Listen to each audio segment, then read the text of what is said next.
আসসালামু আলাইকুম। আপনারা দেখছেন ইংলিশ কেয়ার সেন্টার, সাথে আছি আমি ইব্রাহিম খলিল। আজকে টিউটোরিয়ালটির মাধ্যমে আমরা নবম শ্রেণী ভোকেশনাল সমাপনী পরীক্ষা 2024 এর ইংরেজি গ্রামারের 10 নম্বর কোশ্চেন, বিশেষ করে use prepositions, appositives and modals কিভাবে ব্যবহার করব, রুল সহ বিস্তারিত আলোচনা করব। চলুন শুরু করা যাক। তো প্রথমে আমরা জেনে নিই অ্যাপোজিশনস অথবা অ্যাপোজিটিভ। অ্যাপোজিশন বা অ্যাপোজিটিভ হচ্ছে grammatical constructed where two noun phrase are placed next to each other. একই বাক্যে দুটো নাউন বা নাউন ফ্রেজ একসাথে বসে ওই সাবজেক্ট সম্পর্কে, ওই ব্যক্তি বা বস্তু সম্পর্কে এক্সট্রা ইনফরমেশন দিবে, তথ্য দিবে বা রেফার করবে, সেটাই হচ্ছে অ্যাপোজিশন। আমরা অ্যাপোজিশনকে অনেক সময় টাইটেল বলতে পারি। যেমন নজরুল, নজরুলের এখানে নজরুল সম্পর্কে একটা টাইটেল দিয়েছে the rebel poet of Bangla. So এখানে এই রেবেল পোয়েট অফ বাংলা হচ্ছে অ্যাপোজিটিভস বা অ্যাপোজিশন, যেটা নজরুল সম্পর্কে এক্সট্রা ইনফরমেশন দিয়েছে। Mustafiz the cutter master. So এখানে কিন্তু এই মোস্তাফিজ সম্পর্কে তথ্য দিয়েছে কাটার মাস্টার, এটা একটা ফ্রেজ। দুটো, একটা নাউনের সাথে আরেকটা ফ্রেজ বসে বা আরেকটা নাউন বসে ওই নাউনকে ব্যাখ্যা করবে বা বর্ণনা করবে, এটাই হচ্ছে apposition. Mister Hasan the teacher of a school, একটা স্কুলের টিচার। সো হাসানের এক্সট্রা ইনফরমেশন, মিস্টার হাসান সম্পর্কে এক্সট্রা ইনফরমেশন দিয়েছে। আশা করি বুঝতে পেরেছেন অ্যাপোজিশন গুলো মূলত কি।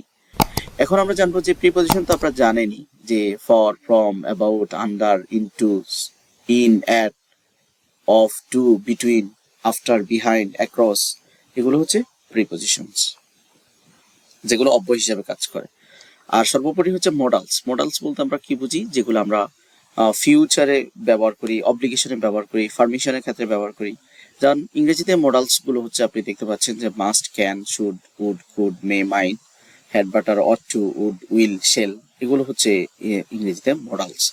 তো তো এখানে মূলত আমাদেরকে বলছে যে প্রিপজিশন, অ্যাপোজিটিভ এন্ড মডালস কি করবে, যে কোনো চারটা অ্যান্সার করতে হবে। মানে প্রিপজিশন ব্যবহার করতে হবে, অ্যাপোজিটিভ ব্যবহার করতে হবে বা মডালস ব্যবহার করতে হবে। তো এখানে বলছে হার মাদার ওয়ার্ক হার্ড, তারপর বলছে ওয়ান শুড অ্যাবস্টেইন স্মোকিং। এখানে আমরা এই কাজগুলা করব। তো her mother work hard, her mother এখানে নাম সালমা। তো এখানে হার মাদার এটা একটা ফ্রেজ, এখানে নাম দেয়া হয়েছে, এটা হচ্ছে অ্যাপোজিশন, তার মায়ের নামটা ব্যক্ত করেছে। One should abstain from, abstain এর সাথে ফ্রম বসে, সো এখানে প্রিপজিশন বসলো।